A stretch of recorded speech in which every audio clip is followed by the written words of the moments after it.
לנו מאחמדינג'אד וכבר שאלה נוספת, האם שליט לוב, מועמר קדאפי, הוא יהודי? בוקר טוב לרחל סעדה וגיטה בראון בוארון. בוקר טוב. קרובות משפחה של מועמר קדאפי, כך כמה זמן אתם יודעות שאתם קרובות משפחה? גיטה, כמה זמן את יודעת? פה בארץ היה שמועה כזאת מסבא שלה ומאבא שלי שזה קרוב משפחה. אמא שלו, אחות של סבתא שלי. ואיך הוא הגיע איך הוא הגיע לאן שהוא הגיע בעצם? איך הוא הגיע לאסלאם? זה מזל. הגיע להיות שליט והגיע להתקדם. אמא שלו התאסלמה? הסבתא. סבתא שלו. סבתא שלו התאסלמה? סבתא שלו הלכה עם שייח ערבי.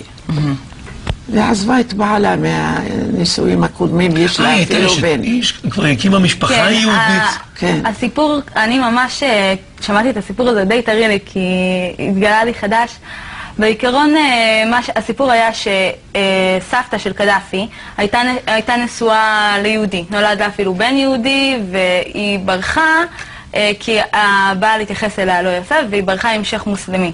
וממנה נולדה סבתא של קדאפי. לכל הבעלים הלא טובים, תיזהרו, זה מה שקורה בסוף. בסוף יצא מכם שליט לוב. אז בעיקרון היא נולדה לבת, ומהבת הזאת נולד מועמר קדאפי. כלומר, קדאפי הוא לא ממוצא יהודי, הוא יהודי. אמו יהודייה, הבת יהודייה. הוא יכול להשלים עניין אם צריך.